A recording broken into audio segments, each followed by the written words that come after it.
Hello my dear NEET aspirants, welcome back to Magnet Brains IIT JEE NEET. मैं हूं doctor Ritika Bhardwaj, आपकी biology mentor, और आज के सेशन में मैं लेकर आई हूं आपके लिए बहुत ही खास सी एक चीज। और वो क्या है, देखिए हमने अपने प्रीवियस सेशन में जो फर्स्ट चैप्टर है जिसका नाम है दी लिविंग वर्ल्ड, उसको कर लिया था कंप्लीट। उसके सारे टॉपिक वाइज हमने एक्सप्लेनेशंस देखे हर एक टॉपिक के लिए, और अब बारी है उस चैप्टर के पूरे, आपको कहना चाहिए मिश्रण की। क्यों? क्योंकि आज के सेशन में हम इस चैप्टर से रिलेटेड हिस्ट्री को पढ़ने वाले हैं। हिस्ट्री एज इन कौन से साइंटिस्ट इन्वॉल्व थे दी लिविंग वर्ल्ड चैप्टर में, कौन सी ईयर में उन्होंने अपना कंट्रीब्यूशन दिया और उनका कंट्रीब्यूशन क्या था। इन सारी बातों पर हम आज के सेशन में अलग से बात करेंगे। ऑल्दो जहां पर भी साइंटिस्ट का नेम जिस भी थ्योरी से रिलेटेड, जिस भी डिस्कवरी से रिलेटेड जहां पर भी आया, मैं आपको साथ साथ बताती गई हूं, लेकिन मैं लाई हूं एक सेपरेट लिस्ट इस चीज के लिए ताकि आपको मेमोराइज करने में आसानी रहे और आप कोई भी टॉपिक साइंटिस्ट से रिलेटेड, ईयर्स से रिलेटेड या उनके कंट्रीब्यूशन से रिलेटेड ना भूलें। तो ये जो सेशन है ये आपके लिए है बहुत important. It may contain marks for you, और वो जो मार्क्स हैं वो आपके लिए कैसे हो सकते थे, जहां पर आप कोई भी कंसेप्ट नहीं लगा सकते, क्योंकि साइंटिस्ट का नाम हो, ईयर हो या उनका कंट्रीब्यूशन, वो हमें वैसा का वैसा ही याद करना होता है और आंसर मार्क करना होता है। तो आइए आज का सेशन स्टार्ट करते हैं। आज के सेशन में जैसा मैंने आपको बताया, we are going to talk about the scientist detail for the first chapter, that is the living world. तो आइए सेशन स्टार्ट करते हैं और पहले देखते हैं कि हमारा क्या स्टडी मॉड्यूल होता है, हम कैसे प्रिपरेशन करने वाले हैं, कैसे हम नीट के लिए पैटर्न क्रिएट करा हुआ है हमने। तो सबसे पहले चीज जैसा कि हमने किया, हम क्या करते हैं, हम टॉपिक वाइज एक्सप्लेनेशन पर जाते हैं। टॉपिक वाइज एक्सप्लेनेशन मतलब हर चैप्टर के टॉपिक्स से हम कवर करते हुए चलते हैं और फिर करते हैं चैप्टर को कंप्लीट। मीनवाइल बीच में आपको मिलता है डेली प्रैक्टिस प्रॉब्लम, जो कि सेकंड नंबर पर लिखा हुआ है। तो वहां पे आपको क्या करना होता है, वीडियो पर जाकर लिंक में से डीपीपी डाउनलोड करना होती है और उसके बाद आपको वो सॉल्व करनी होती है अपने वर्चुअल ग्रुप के साथ मिलके। कोई भी प्रॉब्लम आती है, कुछ गलती हो जाती है, बिल्कुल हो सकती है, उससे नहीं घबराना। ऐसा नहीं है कि हम 100% सही ही लिख कर आएंगे अपनी डीपीपी में, वहां तो हम 100% सही ही एग्जाम करके आएंगे। डीपीपी में थोड़ा बहुत आपसे गलती हो सकती है, पर प्रॉब्लम नहीं है, आपका लर्निंग फेज है और आपके लिए फिर आएगा डीपीपी का solution with whole of the explanation. हर क्वेश्चन का एक्सप्लेनेशन, किस क्वेश्चन का क्या आंसर है, क्यों है, कैसे रूल आउट करना है, इस पर हम बात करते हैं आपको डीपीपी के सॉल्यूशन वीडियोस जो मिलते हैं उसमें।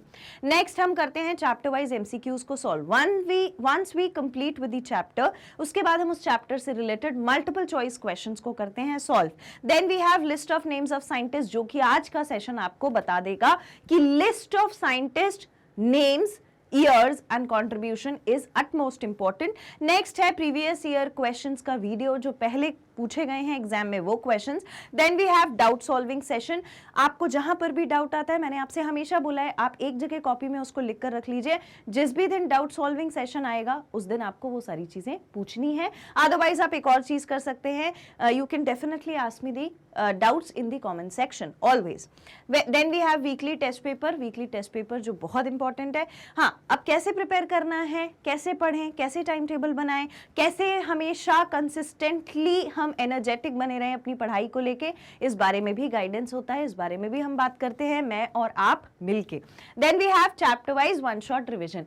जैसे ही चैप्टर कंप्लीट हो जाएगा तो उसके बाद हम जाएंगे वन शॉट रिवीजन पे, followed by the test series, online test series. That is very important for you to get into a habit, to get into a practice, to solve more question, ताकि आप ज्यादा से ज्यादा अच्छे से अच्छा और एफिशिएंटली क्वेश्चंस को सॉल्व कर सकें।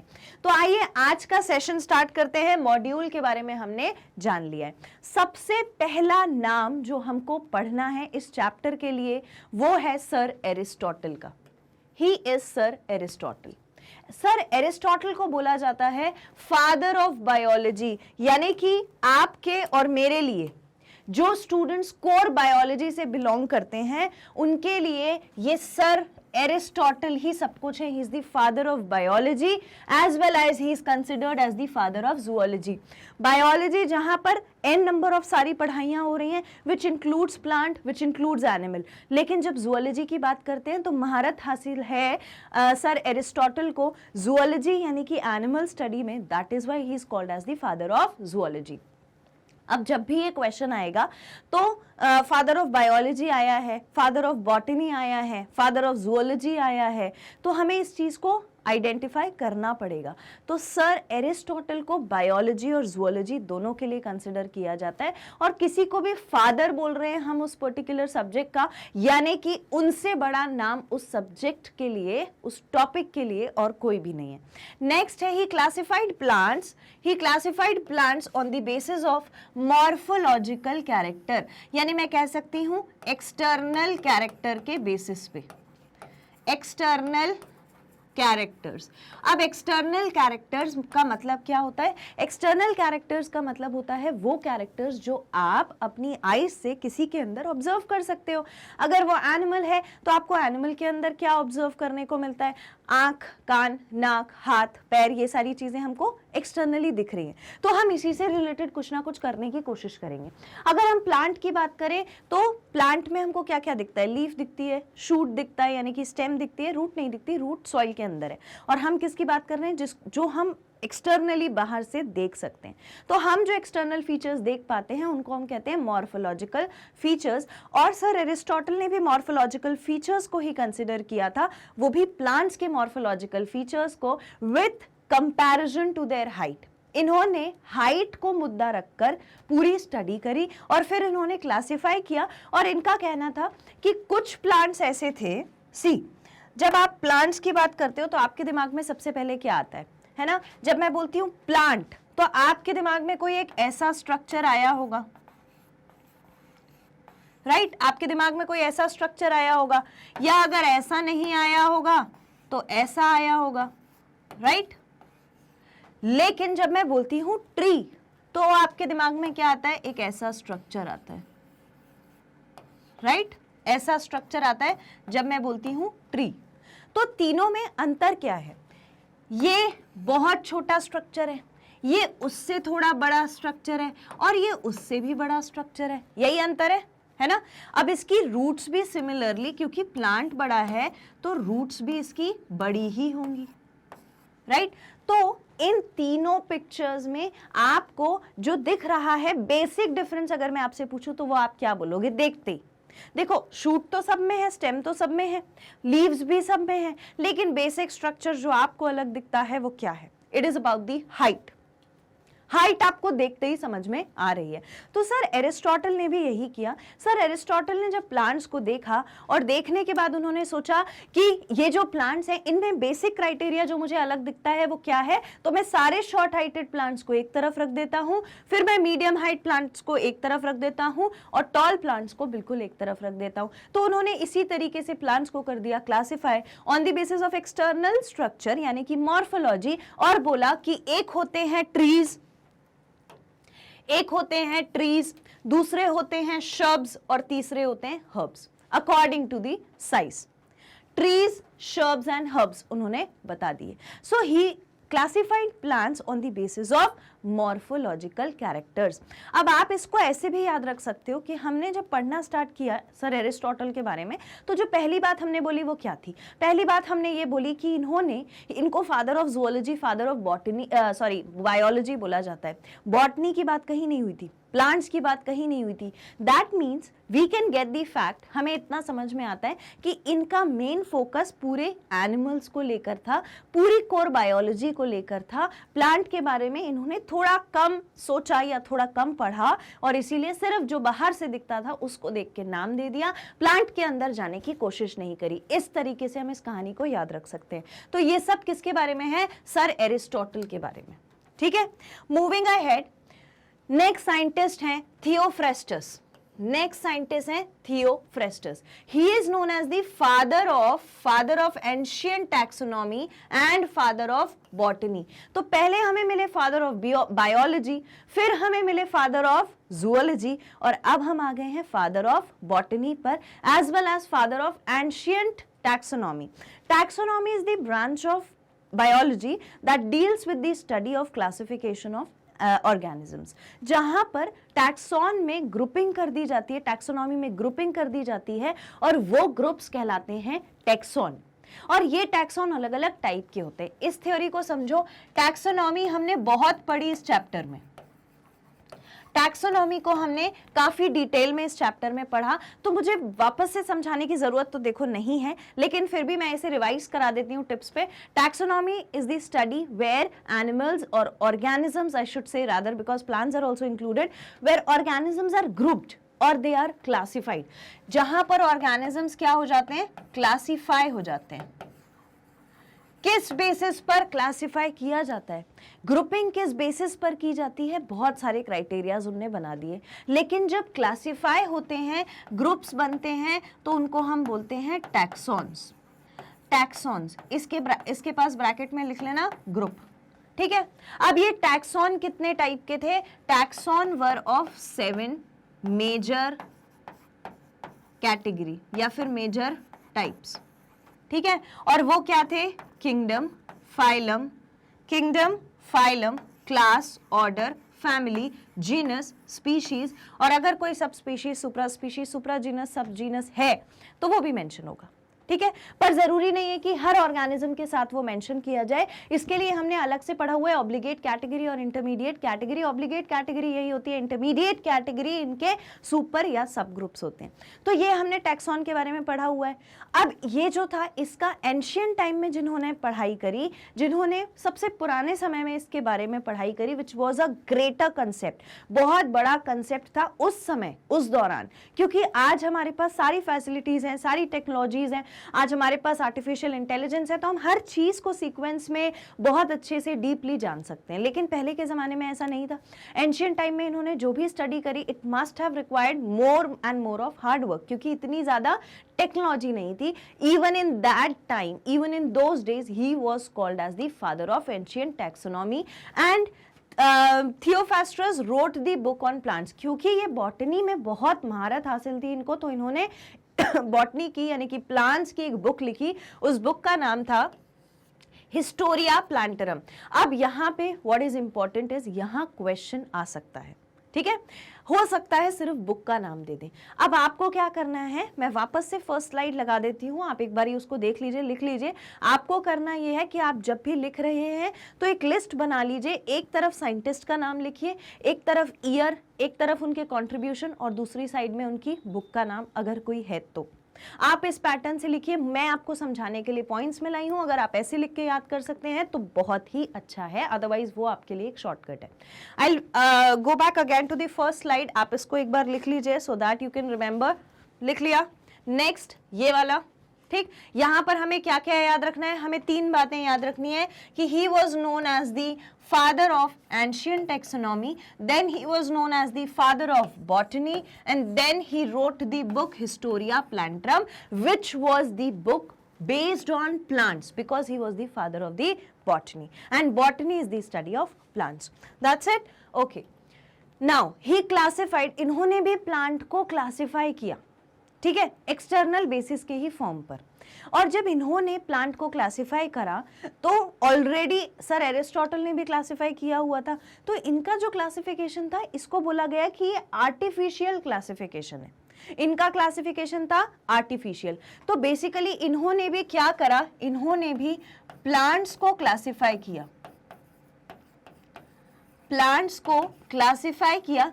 दूसरा पॉइंट आपको याद रखना है कि इनका जो क्लासिफिकेशन था वो आर्टिफिशियल क्लासिफिकेशन था, आर्टिफिशियल क्लासिफिकेशन था, ठीक। देखो, he classified plant kingdom in 4 groups on the basis of growth habits. वहां पर सर एरिस्टोटल ने भी ग्रोथ हैबिट को कंसिडर करके ही क्या किया था, क्लासिफिकेशन। यहां पर इन्होंने भी ग्रोथ हैबिट देखी, लेकिन इन्होंने 4 ग्रुप्स फॉर्म किए थे। पहला ट्रीज, फिर शर्ब्स, फिर अंडर शर्ब्स और फिर हर्ब्स, ठीक है। तो इन्होंने और भी ज्यादा कैटेगराइज कर दिया, एक और नया ग्रुप दे दिया, बहुत बड़ा प्लांट, उससे छोटा प्लांट, उससे छोटा प्लांट और सबसे छोटा प्लांट, राइट। तो इन्होंने 2 शर्ब्स को तोड़ दिया, एक को बोला कि नॉर्मल शर्ब है, एक को बोला अंडर शर्ब है, और फिर इन्होंने दिया हर्ब। तो he again classified the plants on the basis of external, या जिसे हम टेक्निकली कहते हैं morphological characters. That's it. Okay, now it is the artificial classification, ये मैं आपको बता चुकी हूँ, ऑलरेडी हम लिख चुके हैं, नहीं लिखा है तो आप लिख लीजिए, आई विल मूव असाइड। लिख लिया, ओके। नाउ आर्टिफिशियल क्लासिफिकेशन था और इन्होंने प्रपोज किया था टर्म जो बहुत इंपॉर्टेंट है, annual, biennial and perennial. Annual मतलब साल में एक बार, पेरेनियल मतलब जो 2 साल में या 3 साल तक भी जिसकी लाइफ हो, मतलब 2 साल से ज्यादा अगर किसी प्लांट की लाइफ है तो हम उसे पेरेनियल बोलते हैं।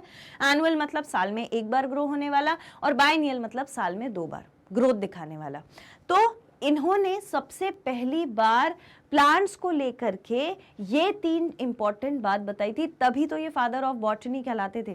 क्या 3 इंपॉर्टेंट बात बताई थी? देखो, मॉर्फोलॉजिकली देख के तो शायद कोई भी बता देता, पर इन्होंने प्लांट का नेचर बताया कि कौन सा प्लांट कितनी बार ग्रो कर सकता है, क्या लाइफ हो सकती है। तो इन्होंने 3 इंपॉर्टेंट टर्म्स दिए, perennial, annual and biennial. Perennial मतलब 2 साल से ज्यादा लाइफ, एनुअल मतलब साल में एक बार होने वाला, और बाइनियल यानी कि साल में 2 बार होने वाला। तो ये 3 टर्म्स पहली बार इन्होंने ही दिए थे। और अब हम बात करेंगे सर कार्लेस लिनस की। सर कार्लेस लिनस की, इनका काम था 1707 से 1778 के बीच में, ठीक। अब his real name was Carl von Linne. His real name was Carl von Linne. ये वही कार्लेस लिनस हैं जिनके बारे में हमने मैग्नीफेरा इंडिका लिन जब लिखा था तब बात करी थी कि साइंटिस्ट का नाम बाइनोमियल नोमेनक्लेचर में एब्रीविएटेड फॉर्म में लिखा जाता है, ठीक। तो जो सर कार्लेस लिनस थे, इनका एक्चुअली में नाम क्या था? कार्ल वॉन लिन। लेकिन इन्होंने अपना कंट्रीब्यूशन इनका बहुत सारा था, तो इन्होंने सारा काम जब किया तो यूजुअली उन्होंने लैटिन लैंग्वेज प्रेफर करी, और उन्होंने इसीलिए अपना नाम भी लैटिन लैंग्वेज में कन्वर्ट कर दिया, और फिर वो कार्ल वॉन लिन से बन गए कार्लेस लिनस। और on the basis of work in Latin language, क्योंकि इनका वर्क ही लैटिन लैंग्वेज में था, he changed his name to Carolus Linnaeus. He was the Swedish scientist. Swedish के साइंटिस्ट थे ये, और इन्होंने सर कार्लेस लिनस ने बहुत सारा काम किया। He is known as the father of taxonomy. Father of taxonomy. अब जब क्वेश्चन आता है तो फादर ऑफ एंशियंट टैक्सोनॉमी पे कम पूछा जाता है, फादर ऑफ टैक्सोनॉमी पे ज्यादा पूछा जाता है, तो यहां पर लिख के रख लेना नीट। यहां पर लिख के रख लेना NEET.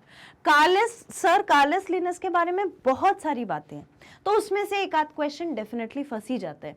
So father of taxonomy बोला जाता है, father of plant taxonomy and as well as animal taxonomy भी बोला जाता है। हो सकता है क्वेश्चन में आपको दिया हो father of who is considered as the father of taxonomy, ठीक है, तो 4 लोगों का 4 साइंटिस्ट का नाम दे देंगे। या ऐसा भी पूछा जा सकता है, sir Carolus Linnaeus was considered as first option father of taxonomy, second option father of plant taxonomy, third option father of animal taxonomy, and fourth option में B all of the above, या फिर none of the above. अगर all of the above हुआ तो तीनों option सही है तो आप ऑल ऑफ द अबव पे टिक लगाओगे, और नन ऑफ द अबव अगर ऑप्शन में दिया हुआ है तब जाके आप किस पे टिक लगाओगे? हमारे फादर ऑफ टैक्सोनॉमी पे, which includes both of them for the plant as well as for the animal if it is not specific. So you cannot, अब मैं क्वेश्चन सॉल्व कराऊंगी तो आप मुझसे बोलोगे कि मैम फादर ऑफ टैक्सोनॉमी आपने mark कर दिया आंसर, लेकिन फादर ऑफ प्लांट टैक्सोनॉमी या फादर ऑफ एनिमल टैक्सोनॉमी भी तो सही था। हाँ बिल्कुल सही था, but it is always about the most appropriate answer. सबसे ज्यादा अप्रोप्रिएट आंसर जो दोनों को इंक्लूड कर सके वो था फादर ऑफ टैक्सोनॉमी, इसीलिए हमने उस आंसर को टिक लगाया, ठीक। So it is all about the study taxonomy. Taxonomy में आपको थोड़ी देर पहले बता चुकी हूं। लिनस यूज्ड दी बाइनोमियल नोमेनक्लेचर सिस्टम। इन्होंने बाइनोमियल नोमेनक्लेचर पहली बार यूज किया था, और जब हम बोलते हैं बाइनोमियल नोमेनक्लेचर मतलब कि डेफिनेटली नोमेनक्लेचर है तो नेमिंग का कंसेप्ट है, नोमेनक्लेचर है तो नेमिंग का कंसेप्ट है, और मैं इसे बहुत अच्छे से आपको रिवाइज करा चुकी हूं। मैंने कहा था कि जब हमने पढ़ाई करना चालू करी, जब हमने ग्रुपिंग करना चालू करी ऑर्गेनिजम्स को लेकर, तो हमने ग्रुप्स बनाए कुछ सर्टेन क्राइटेरिया डिसाइड करके। एक था कैरेक्टराइजेशन, दूसरा था क्लासिफिकेशन, तीसरा था नोमेनक्लेचर। तो ये जो हमने कंसेप्ट देखें, क्लासिफिकेशन, कैरेक्टराइजेशन, नॉमेनक्लेचर, ये जो हम कंसेप्ट की बात कर रहे हैं, इस कंसेप्ट में हमने क्या क्या यूज किया? तो एक जगह हमने नेमिंग का आइडेंटिफिकेशन कर लिया, आइडेंटिफिकेशन के बाद कैरेक्टर देख लिया, कैरेक्टर के बाद ग्रुपिंग कर दी, ग्रुपिंग के बाद नॉमेनक्लेचर पे आए। नॉमेनक्लेचर मतलब नेमिंग का कंसेप्ट। तो नॉमेनक्लेचर हमने कितने टाइप के पढ़े? हमने पॉलिनोमियल पढ़ा, हमने बाइनोमियल पढ़ा, ट्राइनोमियल पढ़ा। तो इसमें से जो बाइनोमियल नॉमेनक्लेचर था, जहां पर दो नाम कंसिडर किए जाते थे, पहला होता था जीनस और दूसरा होता था स्पीशीज, दूसरा होता था स्पीशीज। तो जीनस और स्पीशीज दोनों नाम जब हम किसी एक पर्टिकुलर ऑर्गेनिज्म को, चाहे वो प्लांट हो, एनिमल हो, माइक्रो ऑर्गेनिज्म, एनीथिंग, अगर हम उसको दर्शाने के लिए दो नाम का यूज करते हैं, जिसमें से पहला जीनस है और दूसरा स्पीशीज है, तो वो है हमारा बाइनोमियल नॉमेनक्लेचर। और सबसे पहली बार जिन्होंने बाइनोमियल नॉमेनक्लेचर देखा, he was sir Carolus Linnaeus. तो again this is something very important, इसको भी मार्क कर लेना। नेक्स्ट है, for the first time on large scale and propose scientific names of many plants and animals. हाँ, definitely he proposed scientific names of many plants, he proposed scientific names of many plants, जैसे कि for mango, mango recently 2019 में ये question आया था कि mango का scientific name क्या होता है, और ऑप्शन में दिया था, ध्यान से सुनना option, Mangifera indica, Mangifera indica Carl Linne. दूसरा ऑप्शन दिया था मैग्नीफेरा इंडिका। तीसरा ऑप्शन दिया था मैग्नीफेरा, बोल्ड कैपिटल लेटर्स में लिखा हुआ था और कैपिटल लेटर से ही चालू किया था, Mangifera indica, which is wrong by the rule of writing the nomenclature, जो लिखने के तरीके से गलत था। और फोर्थ ऑप्शन दिया था मैग्नीफेरा इंडिका लिन, और लिन एब्रिविएटेड फॉर्म में लिखा जाता है because it was first discovered by sir Carolus Linnaeus. तो इन्होंने ऐसे ही जैसे मैंगो है, उसी तरीके से इन्होंने बहुत सारे प्लांट्स और एनिमल्स का पहली बार बाइनोमियल नॉमेनक्लेचर के अकॉर्डिंग नाम असाइन किया था। और जैसे मैग्नीफेरा इंडिका, इसका साइंटिफिक नेम क्या हो गया? Mangifera, Mangifera indica, Mangifera indica लिन। ठीक, और जब भी हम इसे हैंड रिटन करते हैं तो हम अंडरलाइन कर देते हैं, चालू करेंगे कैपिटल लेटर से, ये रूल है। और यहाँ पर जब हम स्पीशीज का नाम लिखेंगे तो वो लिखेंगे स्मॉल लेटर से। अब आपको कोई कंफ्यूजन ना हो जाए, अगर आप मुझे बीच में से देखना, आपने वीडियो चालू कर दिया, बोलोगे मैम आपने बाइनोमियल बोला था, यहाँ 3 नाम लिखे हैं, और फिर कैसे होगा? तो ये ऐसे होगा कि मैग्नीफेरा जो है वो हमारा जीनस है, इंडिका जो है वो हमारी स्पीशीज है, और लिन जो है वो हमारे एब्रीविएटेड फॉर्म है किसका? नेम्स का। क्लियर? ये पिक्चर क्लियर हो गई? Okay, now next is what else did he do? He is the founder of binomial system. ये तो हमें समझ में आ गया। आप इतना लिख लीजिए, फिर I will move to the next part. लिख लिया? सबने लिख लिया? Okay, now see, Linus proposed scientific name of plants in his book Species Plantarum. Again a question, Species Plantarum, यह क्वेश्चन पूछते हैं कब किया था? 1 मई 1753 में। कब किया था? 1 मई 1753 में। So this was the initiation of, यहां से बाइनोमियल नॉमेनक्लेचर का सिस्टम चालू हुआ था प्लांट्स के लिए।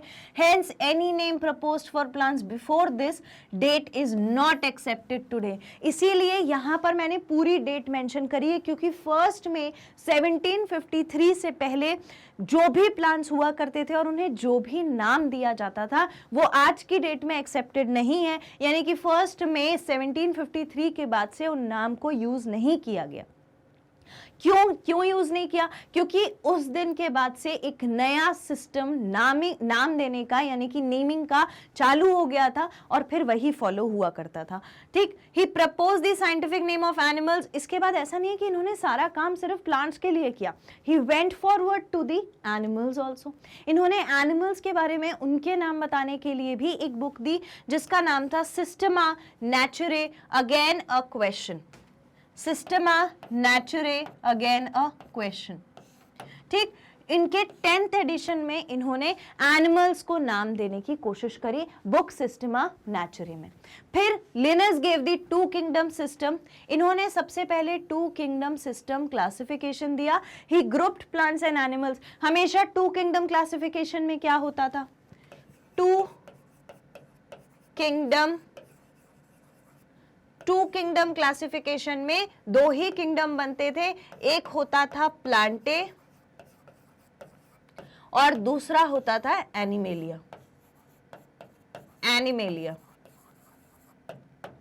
ठीक है, तो इन्होंने टू सिस्टम क्लासिफिकेशन दिया। आप इतना नोट कर लीजिए, हाँ यहां पर लिखा हुआ है he grouped plants and animals in two kingdom. पहला किंगडम था प्लांटे, दूसरा किंगडम था एनिमेलिया। इसके बाद हम आगे डिस्कस करेंगे, लिखिए इसको, लिख लिया, ओके। अब ये जो टू किंगडम क्लासिफिकेशन था, इसके कुछ डीमेरिट्स थे, यानी कि ड्रॉबैक्स थे, जिसकी वजह से इस टू किंगडम क्लासिफिकेशन को एक्सेप्ट नहीं किया गया। Over it 5 kingdom classification introduce कराया गया। क्यों कराया गया, क्या जरूरत थी? तो जरूरत ये थी कि ये जो टू किंगडम क्लासिफिकेशन था, जहां पर 2 किंगडम्स बना दिए गए, एक को बोला प्लांटे, दूसरे को बोला एनिमेलिया। तो ये जो प्लांटे और एनिमेलिया था, it failed to comprise all the members in itself. ये दुनिया के सारे ऑर्गेनिजम्स को अपने अंदर नहीं रख पाया। ठीक, तो इसके डीमेरिट्स देखते हैं, डीमेरिट्स से भी क्वेश्चन आ जाता है। तो demerits of two kingdom classification क्या थे? Two kingdom classification, bacteria, blue green algae and eukaryotes, fungi, mosses, bryophyta, fern, pteridophyta, gymnosperm and angiosperm placed in the same group, Plantae और प्लांटे। ठीक है, प्लांट्स और Plantae. अब आप मुझसे बोलोगे कि मैम हम यहाँ पर टू किंगडम क्लासिफिकेशन के ड्रॉबैक्स क्यों पढ़ रहे हैं? हम इसलिए पढ़ रहे हैं, एक्चुअली में मेरा मकसद आपको साइंटिस्ट के बारे में पढ़ाना है, कार्लस लिनस। ठीक है, लेकिन जब मैं आपको सर कार्लस लिनस के बारे में बता रही हूँ रिलेटेड टू लिविंग वर्ल्ड, तो लिविंग वर्ल्ड में टेक्सॉन आता है किंगडम, इसीलिए बुक्स में इनका ये वाला पॉइंट भी मेंशन किया हुआ है। ऑल्दो जब मैं बायोलॉजिकल क्लासिफिकेशन आपको पढ़ाऊंगी तो वहां पर मैं आपको डिटेल में 2 किंगडम, 3 किंगडम, 5 किंगडम क्लासिफिकेशन पढ़ाऊंगी। बट फॉर नाउ, क्योंकि इस साइंटिस्ट ने ये सारे काम किए हैं, तो इन सब के बारे में आपको पता होना चाहिए, इसीलिए ये भी यहाँ पर मेंशन है। आप फिर अगर मैं नहीं बताऊंगी तो आप बोलोगे मैम आपने बताया नहीं, आपने ये वाली बात तो बताई नहीं कार्लस लिनस सर के बारे में, इसीलिए मैं आपको सारी चीजें बता दे रही हूँ। आपके नोट्स में आपके पास सब कुछ रहेगा, जब आप रिवाइज करने बैठोगे फर्स्ट चैप्टर से रिलेटेड, तो आप ये पूरा पढ़ते चलोगे, एनी हाउ ये आगे काम आएगा, है ना। इसीलिए हम टू किंगडम क्लासिफिकेशन का डिस्कशन भी थोड़ा सा यहाँ पर कर लेंगे। टू किंगडम क्लासिफिकेशन में कुछ नहीं किया गया था, सर कार्लस लिनस ने ऑर्गेनिजम्स को देखा, ये बोला लीव है, प्लांट है, तो लीफ है, स्टेम है, रूट है, तो आप प्लांट हो गए, हाथ पैर आंख नाक कान है तो आप एनिमल हो गए, बस इनका बेसिक क्लासिफिकेशन। पर ये एक्सेप्ट नहीं किया गया। क्यों नहीं किया गया? क्योंकि टू किंगडम क्लासिफिकेशन में bacteria, blue green algae and eukaryotes जैसे fungi, mosses, bryophyta, fern, pteridophyta, gymnosperm, angiosperm, इनको एक ही ग्रुप में रख दिया गया था। मतलब बैक्टीरिया को आप प्लांट के साथ कैसे रख सकते हो? नहीं रख सकते, पर इन्होंने बैक्टीरिया को भी प्लांट के साथ ही मेंशन कर दिया। Next character that unified this whole kingdom was, actually में इन्होंने जब बैक्टीरिया को इसके साथ रख दिया, ब्लू ग्रीन एल्गे को प्लांटे में डाल दिया और मॉसेस, फर्न्स, इन सबको सब जब एक बोल दिया, तो क्यों बोला? क्योंकि इनको इसमें एक फीचर दिखता था जो सब में कॉमन था। मतलब इनका कहना था कि अगर हम प्लांट किंगडम की बात करते हैं तो प्लांट किंगडम बनाने का इनका एकमात्र क्राइटेरिया था प्रेजेंस ऑफ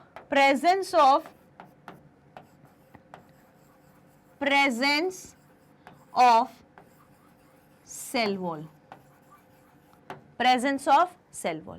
प्लांट किंगडम इन्होंने जब बनाया तो बस सेल वॉल देख के बना दिया, और इसीलिए इन्होंने बैक्टीरिया से लेके एंजियोस्पर्म, जिम्नोस्पर्म सबको एक साथ रख दिया, किसमें? प्लांटे में। तो ये बहुत बड़ा डीमेरिट था। अब देखो आप कैसे रख सकते हो, यहां लिखा है सेल वॉल, ठीक है, अभी मैं लिखवाऊंगी। आप कैसे बोल सकते हो कि बैक्टीरिया और प्लांट एक ही ग्रुप में आ जाए? Is it possible? It is not. There is a lot of difference. तो ये पहला डीमेरिट था, आप इसको लिख लीजिए, लिख लिया। नेक्स्ट अब हम बात करेंगे in two kingdom classification, in two kingdom system, unicellular organisms, Chlamydomonas and Chlorella, and multicellular organism Spirogyra are placed together under algae and plantae. इन्होंने मल्टी सेल्यूलर और यू सेल्यूलर में भी कोई डिफरेंस नहीं रखा, इनने दोनों को एक ही ग्रुप में रख दिया। जबकि आपको भी पता है कि अगर मल्टी सेल्यूलर ऑर्गेनिज्म है, अगर यूनिसेल्यूलर ऑर्गेनिज्म है, तो उनकी बॉडी में एन नंबर ऑफ डिफरेंसेस होते हैं। क्लास 8th में जब सेल पढ़ा था तो डिवीजन ऑफ लेबर पढ़ा था। अब वो डिवीजन ऑफ लेबर क्या बोलता था? एक सेल सारा काम कर रहा है यूनिसेल्यूलर में, मल्टी सेल्यूलर में डिवीजन ऑफ लेबर हो गया, 4, 6, 8, 10 ग्रुप बना दिए हैं और वो ग्रुप अलग अलग काम कर रहे हैं। तो ये जो है ये इन्होंने कंसिडर ही नहीं किया, यूनिसेल्यूलर और मल्टी सेल्यूलर को एक साथ रख दिया। फिर classification did not differentiate between heterotrophic fungi and autotrophic green plant, though they also showed a characteristic difference in their cell wall composition. Fungi की सेल वॉल काइटिन की बनी होती थी, राइट, बट ग्रीन प्लांट्स के पास cellulose की बनी हुई cell wall होती थी। And position of Euglena was not fixed, Euglena की पोजीशन फिक्स नहीं की गई। तो ये जो है ये सारे उनके क्या थे? डीमेरिट्स थे। अब अगर आपको याद रखने में प्रॉब्लम होती है, अगर आपको याद रखने में प्रॉब्लम होती है तो आप मेरे साथ जो मैं बता रही हूं वो लिखो। सबसे पहले पॉइंट में डीमेरिट्स में आप नोट करेंगे, सबसे पहला पॉइंट आप नोट करेंगे कि इन्होंने टू किंगडम में कहां से कहां तक?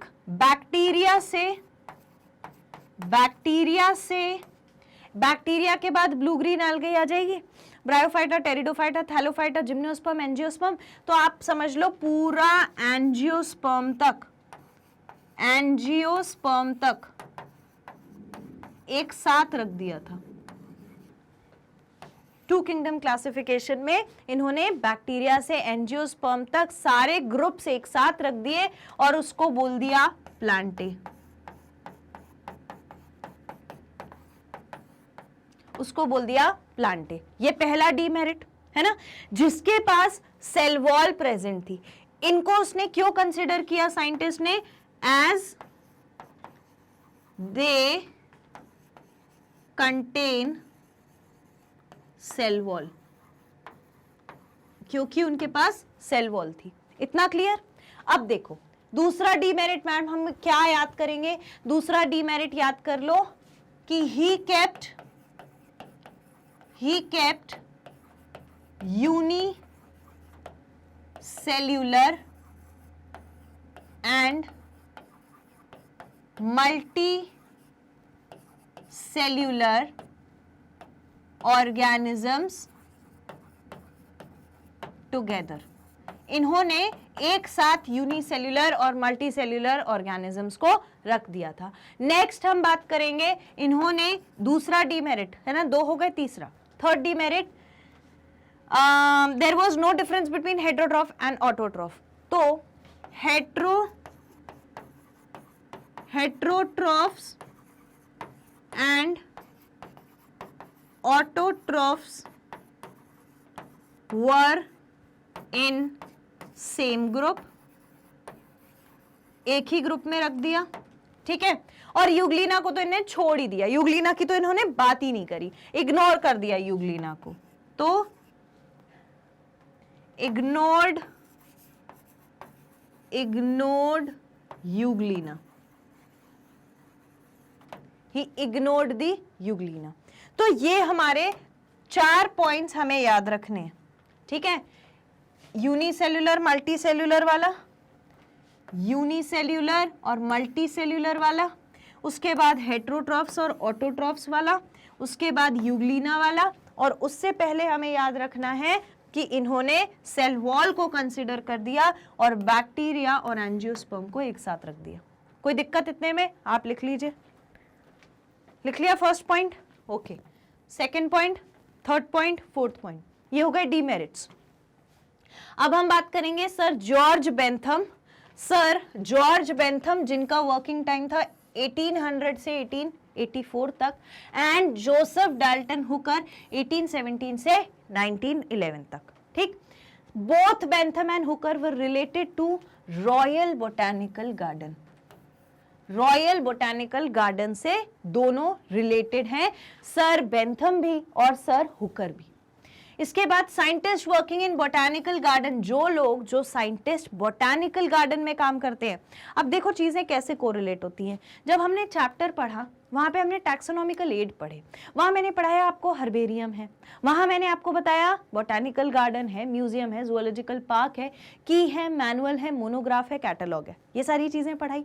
इसमें से हम बोटानिकल गार्डन जब पढ़ रहे थे तो मैंने बोला था एक्स सीटू कंजर्वेशन होता है, सीड को प्रिजर्व करके रखता है, सीड्स रिसर्च के लिए भेज देता है, रिसर्चर्स आ करके बोटानिकल गार्डन में रह के काम कर सकते हैं, रिसर्च कर सकते हैं। ये सारे काम होते थे ना बोटानिकल गार्डन के, ऑब्जेक्टिव्स थे ये बोटानिकल गार्डन के।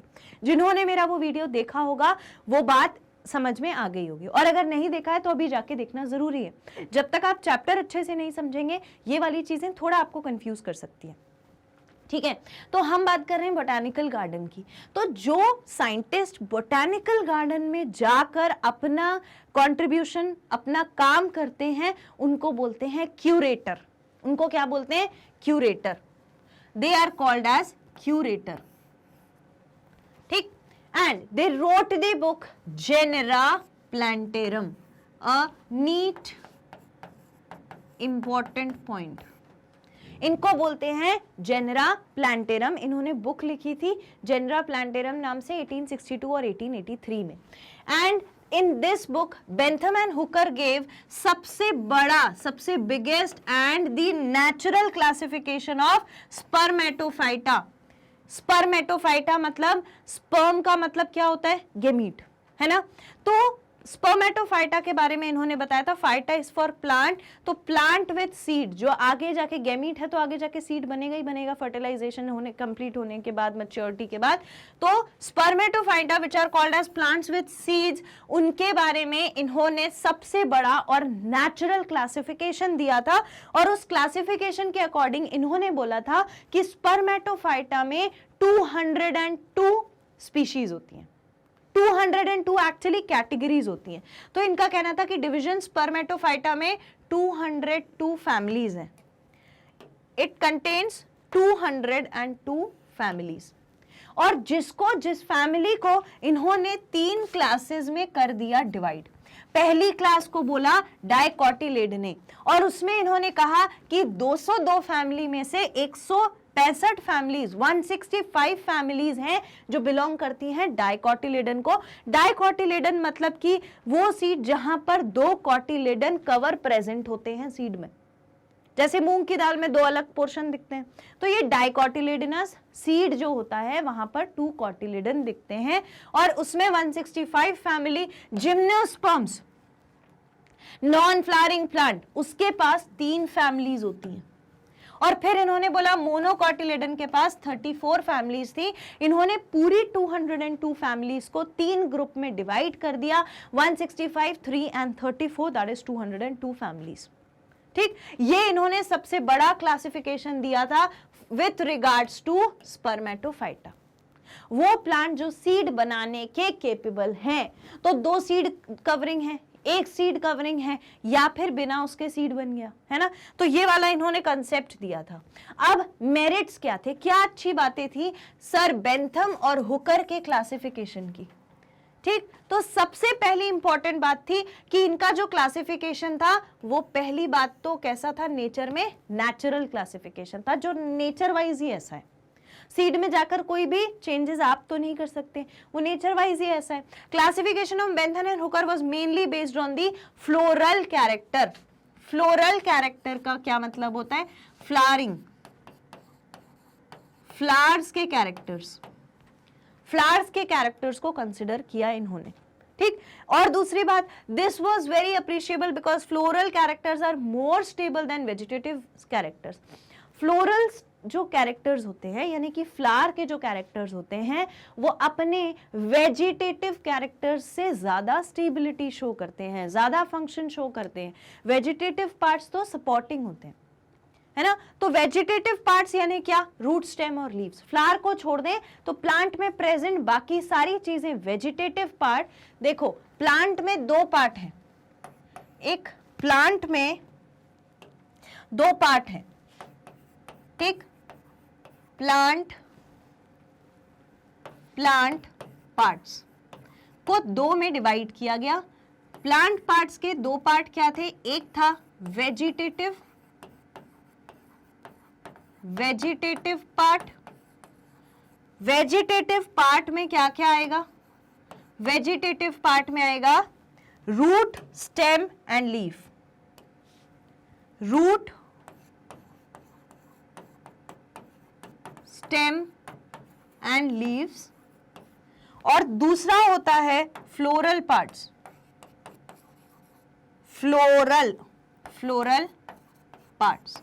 फ्लोरल पार्ट्स में क्या क्या आएगा, फ्लोरल पार्ट्स में आएंगी आपकी पेटल्स, सेपल्स यानी कि कैलिक्स, कोरोला, एंड्रोशियम, गाइनोशियम, ये सारी चीजें, ठीक है। तो फ्लोरल पार्ट्स जो हैं वो बेसिकली आप बस इतना लिख सकते हो, a complete flower, a complete flower, ये तो हमें मालूम है। So this was very appreciable, क्योंकि जो फ्लोरल कैरेक्टर्स होते थे वो ज्यादा स्टेबल होते थे वेजिटेटिव कैरेक्टर्स के कंपैरिजन में, ठीक, इसीलिए ज्यादा अच्छा माना गया ये क्लासिफिकेशन।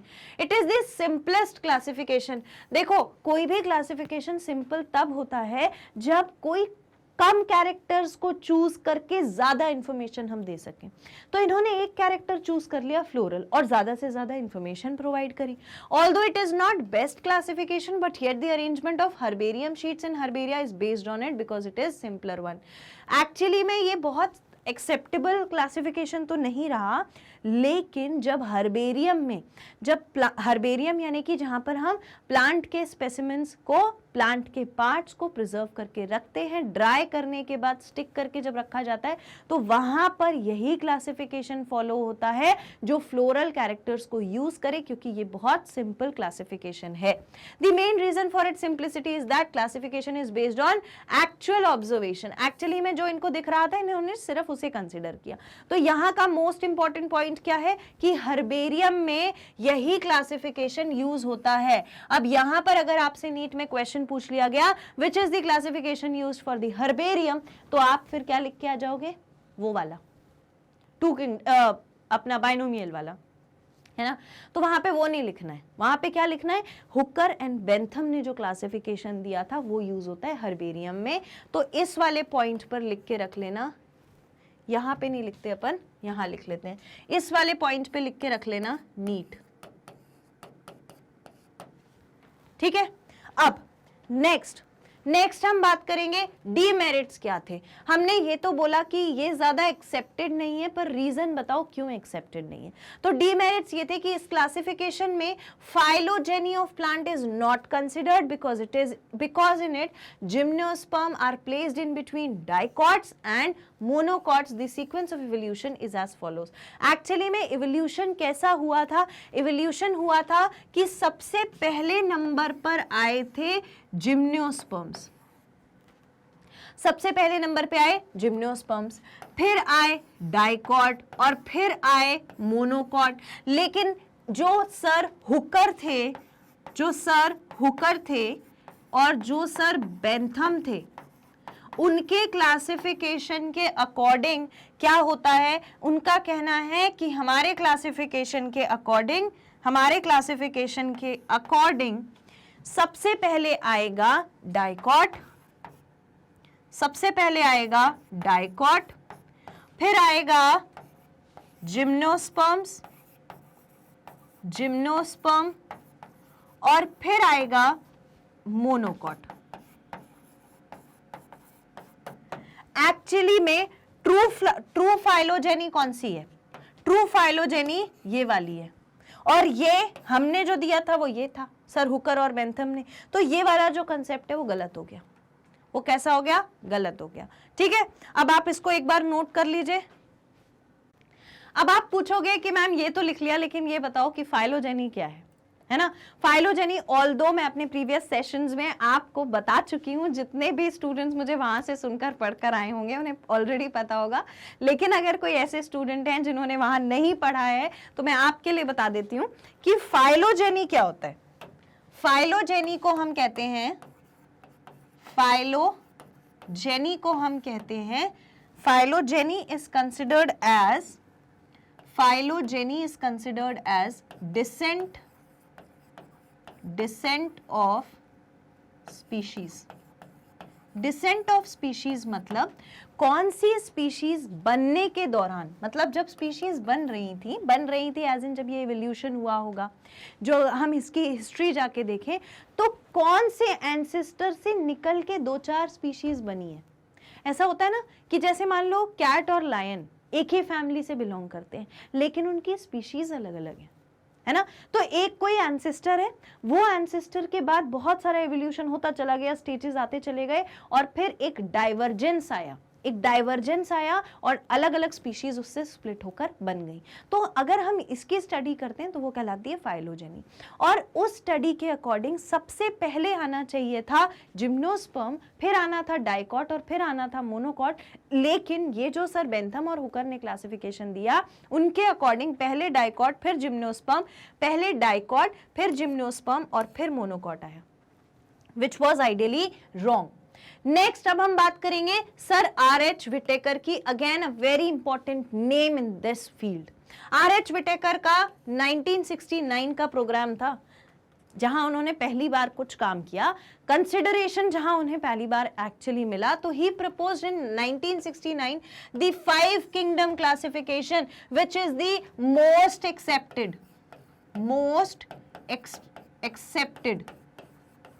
most accepted classification.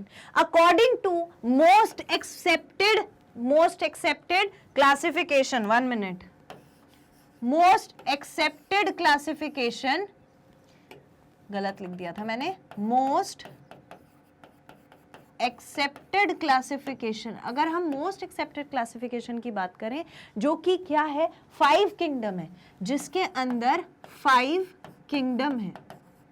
तो मैम वो 5 किंगडम क्या क्या हैं? तो वो 5 किंगडम है, पहला Monera Protista, fungi, Plantae and animalia. Fungi, Plantae and animalia, इन्होंने 5 अलग अलग किंगडम्स बना दिए, ठीक है। और ये कहा कि पूरे के पूरे ऑर्गेनिज्म जो हैं दुनिया में वो इन 5 किंगडम्स में समा गए हैं, ठीक। कहीं पर उन्होंने यूनिसेल्यूलर रख लिया, कहीं मल्टी सेल्यूलर रख लिया, कहीं पे टिश्यू ग्रेड मिल गया, कहीं ऑर्गन ग्रेड मिल गया, कहीं ऑर्गन सिस्टम मिल गया। पूरे जो कॉम्प्लेक्सिटी है सिंपल से लेके कॉम्प्लेक्स से कॉम्प्लेक्स ऑर्गेनिज्म तक, वो सारे के सारे इन 5 किंगडम में आ जाते हैं। मोस्ट एक्सेप्टेड क्लासिफिकेशन देने वाले sir R.H. Whittaker. R.H. Whittaker ने कब दिया था, इस पे क्वेश्चन आता है। तो इन्होंने दिया था ये क्लासिफिकेशन 1969 में, यहां पर नीट लिख लेना, क्वेश्चन पूछते हैं, ठीक है। तो kingdoms defined by him were named as Monera, Protista, fungi, Plantae and Animalia. Clear? तो ये इन्होंने क्लासिफिकेशन दिया जो बहुत अच्छा, बहुत एक्सेप्टेड क्लासिफिकेशन था। अब जब हमें ये मालूम है कि इन्होंने 5 किंगडम क्लासिफिकेशन दिया और दुनिया में प्रेजेंट हर एक ऑर्गेनिज्म को इन्होंने 5 ग्रुप्स में डाल दिया, 5 किंगडम्स में डाल दिया, तो इनका क्या क्राइटेरिया था जिसको कंसिडर करके इन्होंने इस क्लासिफिकेशन को दिया? तो इनका कंसिडरेशन कुछ 5 पॉइंट्स पर था। पहला पॉइंट कहता था कि सेल का स्ट्रक्चर कैसा है, कॉम्प्लेक्सिटी ऑफ सेल कैसी है, यूकैरियोटिक सेल है या प्रोकैरियोटिक सेल है, यूकैरियोट और प्रोकैरियोट, ठीक है। दूसरा, थैलस ऑर्गेनाइजेशन। थैलस का मतलब होता है मास ऑफ सेल्स। थैलस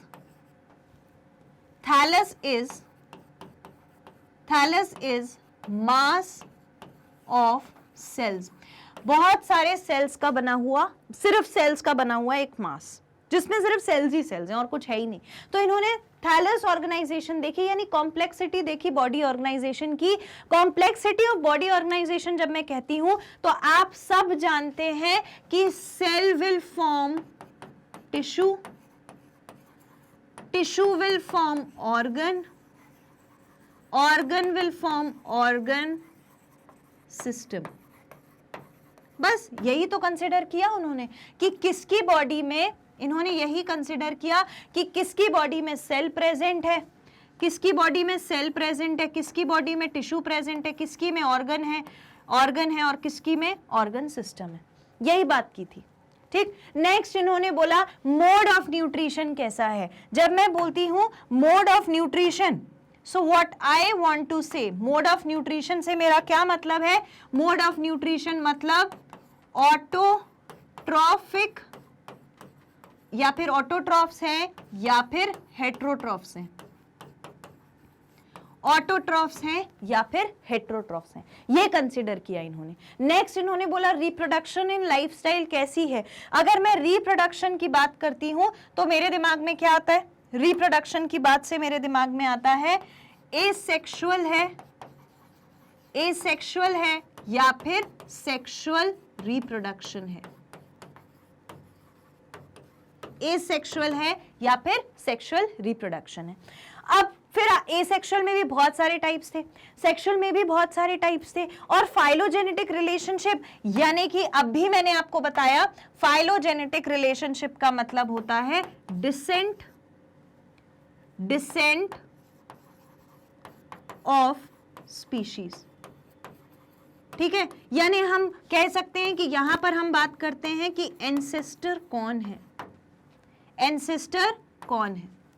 ठीक, तो इन्होंने ये कुछ क्राइटेरियाज को मद्देनजर रखते हुए अपना 5 किंगडम क्लासिफिकेशन बनाया, जहां पर उन्होंने 5 बातों के बारे में ज्यादा स्टडी करी। पहला था सेल कैसा है ना। दूसरा था कि सेल के बाद थैलस ऑर्गेनाइजेशन, बॉडी किस चीज की बनी हुई है, टिश्यू की बनी है, सेल की बनी है, ऑर्गन की बनी है, ऑर्गन सिस्टम की बनी है। फिर उन्होंने बताया मोड ऑफ न्यूट्रिशन क्या, ऑटोट्रॉफिक है, हेट्रोट्रॉफिक है। फिर बोला रिप्रोडक्शन कैसा है, एसेक्सुअल है, सेक्सुअल है, एसेक्सुअल है तो कैसा है, रीजनरेशन, बर्डिंग, ये सब जो हमने क्लास 10 में पढ़ा हुआ है। सेक्सुअल रिप्रोडक्शन में आपको मालूम ही है, प्लांट में चाहे एनिमल में। फिर फाइलोजेनेटिक रिलेशनशिप, कौन एंसेस्टर था, कहां से निकल के स्पीशीज बन के आई, वो देखा। तो इसको लिख लीजिए, लिख लिया, ओके।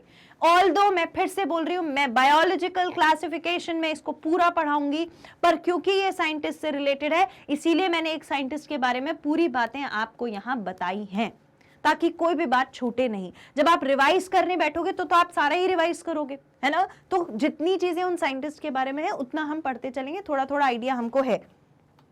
नेक्स्ट आता है international code of botanical nomenclature को पहली बार 1961 में एक्सेप्ट किया था। Again it makes a question for your NEET exam. ठीक है, इसलिए बताया है। सर लेमार्क ने दिया था टर्म फाइलोजेनी, जो मैं आपको इतनी देर से बता रही हूं, और फाइलोजेनी का मतलब होता है डिसेंट। देखो बार बार मैं क्यों बोल रही हूं, ताकि आपको याद हो जाए। Decent of species. ठीक, फिर चार्ल्स डार्विन ने डिटेल्ड एक्सप्लेनेशन दिया था फाइलोजेनी का उनकी बुक ओरिजिन ऑफ स्पीशीज में। ओरिजिन ऑफ स्पीशीज बहुत इंपॉर्टेंट है, ओरिजिन ऑफ स्पीशीज, और उसका ईयर बहुत इंपॉर्टेंट है, इसको इंपॉर्टेंट मार्क करना है और नीट लिखना है। ठीक है, तो ओरिजिन ऑफ स्पीशीज बहुत इंपॉर्टेंट था। It was the most popular book of its time. बहुत पॉपुलर बुक है, बहुत पॉपुलर है, इसीलिए बहुत ज्यादा बार क्वेश्चन आता है। I have seen this question an number of times. जब हम सॉल्व करेंगे प्रीवियस ईयर क्वेश्चन में, मैं आपको बताऊंगी। ठीक है, तो ये सारी बातें हो गई। अब आती है बारी सर जॉन रे की। जॉन रे ऐसे थे जिन्होंने सबसे पहली बार वर्ड दिया था स्पीशीज, है ना। हम यहाँ पर kingdom, phylum, class, order, family, species पढ़ चुके हैं ना, फैमिली, जीनस, स्पीशीज पढ़ चुके हैं। तो सबसे पहली बार स्पीशीज को इंट्रोड्यूस कराने वाले सर जॉन रे थे। ही डिस्क्राइब्ड मोर देन 18,000, उन्होंने 18,000 से भी ज्यादा प्लांट्स और एनिमल्स की बात करी थी अपनी बुक में, जिसका नाम था हिस्टोरिया जेनरलिस प्लांटरम, इस बुक के अंदर। ठीक है, तो जॉन रे पर भी क्वेश्चन आता है, ठीक, अब बात आती है अर्नस्ट मेयर की। अर्नस्ट मेयर को बोला जाता था डार्विन ऑफ 20th सेंचुरी। इन्हें सर डार्विन से कंपेयर कर दिया गया था क्योंकि इनका कंट्रीब्यूशन जो था वो बहुत इंपॉर्टेंट था। He proposed the biological concept of species, और इन्होंने बायोलॉजिकल कंसेप्ट ऑफ स्पीशीज को दर्शाया था, इंट्रोड्यूस किया था। क्लियर। नेक्स्ट, सर मेयर जो थे, सर मेयर ने डिफाइन किया था species in the form of biological concept. अब यहां पर 3 अलग बातें हैं स्पीशीज को लेके, ठीक, और वो 3 बातें क्या है? पहली बात में हमने बोला कि स्पीशीज का कंसेप्ट मेयर सर ने दिया था। दूसरी बात में हमने बोला कि अर्नस्ट मेयर जॉन रे ने दिया था। अर्नस्ट मेयर जो है वो बायोलॉजिकल कंसेप्ट बताते हैं स्पीशीज का, जबकि मेयर ने क्या बताया था? स्पीशीज को in form of biological concept उन्होंने बताया था, पर स्पीशीज पे कैसे लागू होगा ये मेयर सर ने बताया है ना। तो अर्नस्ट मेयर का तो हम समझ गए, अर्नस्ट मेयर यहाँ पे भी है और ये सेम मेयर है, कुछ अलग नहीं है, ठीक है। अगर अर्नस्ट मेयर के नाम से या मेयर के नाम से पूछा जाए so it's one and the same thing. In the book genera प्लांटरम Linus classified plants के प्लांट किंगडम इनटू 24 क्लासेस। वहां पे सर लिनस के बारे में सारी बातें हो गई थी। एक चीज और जो है वो ये है कि इन्होंने 24 क्लासेस दी थी प्लांट्स की, वो भी किसके बेसिस पर? स्टेमन के बेसिस पर। और स्टेमन क्या होता है? Male reproductive part of a plant, यही होता है। तो स्टेमिन को कंसिडर करके इन्होंने 24 क्लासेस बताई थी अपनी बुक में, जिसका नाम था जेनेरा प्लांटरम। तो इस क्लासिफिकेशन को बोला जाता था सेक्सुअल क्लासिफिकेशन। इसको क्या बोलते थे? Sexual classification. ये वाली बात इंपॉर्टेंट है, ठीक है। That's it. यहां पर हमने पूरे साइंटिस्ट जो हमारे इस चैप्टर से रिलेटेड है उसको कंप्लीट कर लिया है, ठीक। कंप्लीटली इस चैप्टर द लिविंग वर्ल्ड से रिलेटेड साइंटिस्ट, ईयर्स और उनके कॉन्ट्रीब्यूशंस को हमने पढ़ लिया है। ये आपको याद करना है, एक लिस्ट बना लेना है। लिस्ट कैसे बना सकते हो? जैसे मैंने पॉइंट्स लिखा है ये मैंने आपको एक्सप्लेन कर दिया है पूरा। आप लिस्ट कैसे बना सकते हो? एक जगह साइंटिस्ट का ईयर लिख लो, डेट लिख लो, दूसरी जगह साइंटिस्ट का नाम लिखो, तीसरी जगह कॉन्ट्रीब्यूशन लिखो, मेरिट्स या डीमेरिट्स अगर हैं तो वो लिखो। ऐसा करके कॉपी पे पेज पर लिस्ट बना लो तो आपको पूरा याद रहेगा। और अब आपको क्या करना है? अब देखो डीपीपी सॉल्व करनी होती है, सेशंस देखने होते हैं, तो सारी चीजें आप सीक्वेंस में करें एक के बाद एक। तो इसके लिए आप यूट्यूब पर तो देख ही सकते हैं, एज वेल एज हमारी ऑफिशियल वेबसाइट पे भी देख सकते हैं जिसका नाम है www.magnetbrains.com। आप टाइप करिए, एक ऑफिशियल पेज ओपन होगा जहां पर मेंशन होगा एक्सप्लोर टॉप कोर्सेज, और वहां पर पूरे टॉप कोर्सेज इंक्लूडेड है, चाहे वो इंग्लिश मीडियम हो, हिंदी मीडियम हो, spoken English, NTSC, olympiad, IIT, JEE या फिर नीट। आप नीट पर जाकर क्लिक करिए तो आपको ऐसे 2 आइकन दिखने लगेंगे। बायोलॉजी पढ़ना है तो बायोलॉजी पर क्लिक करिए। जैसे ही बायोलॉजी पर क्लिक करेंगे तो ऐसा एक डिस्क्रिप्टिव पेज ओपन होगा, यहाँ पूरा डिस्क्रिप्शन लगा हुआ है, क्या क्या मेंशन है इस पर्टिकुलर कोर्स के अंदर।